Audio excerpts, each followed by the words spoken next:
ભાજપ દ્વારા વિભાજન વિભીષિકા સ્મૃતિ દિવસ અંતર્ગત ગોધરા ખાતે જિલ્લા કક્ષાનો કાર્યક્રમ યોજાયો હતો। રાજ્ય કક્ષાના કૃષિ મંત્રી રમેશભાઈ કટારા અને ભાજપના પ્રવક્તા શબ્દશરણ બ્રહ્મભટ્ટની અધ્યક્ષતામાં કાર્યક્રમ યોજાયો હતો। કાર્યક્રમમાં જિલ્લા કલેક્ટર, જિલ્લા વિકાસ અધિકારી, રાજ્યસભાના સાંસદ, જિલ્લા પંચાયત પ્રમુખ, મોરવા હડફ, હાલોલ અને કાલોલના ધારાસભ્યો, સંગઠનના હોદ્દેદારો સહિત પદાધિકારીઓ અને કાર્યકર્તાઓ ઉપસ્થિત રહ્યા હતા। ત્યારે ભાજપના પ્રવક્તા શબ્દશરણ બ્રહ્મભટ્ટે જણાવ્યું હતું કે ભારત અને પાકિસ્તાનના વિભાજનની જાહેરાત થઈ હતી, જેના કારણે અસંખ્ય લોકોએ પોતાનો જીવ ગુમાવ્યો હતો।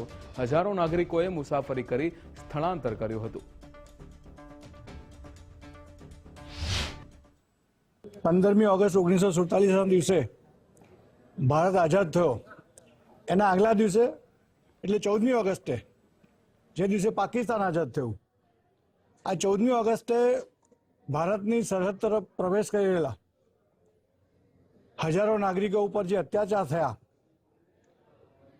હજારો નાગરિકોએ જે જીવ ગુમાવ્યા,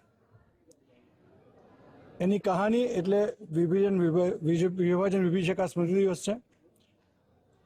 ભારતની આઝાદીની પાછળ આ હજારો નામી અનામી લોકોની શહીદી પણ, એમના લોહીનો રંગ પણ એની સાથે ભળેલો છે।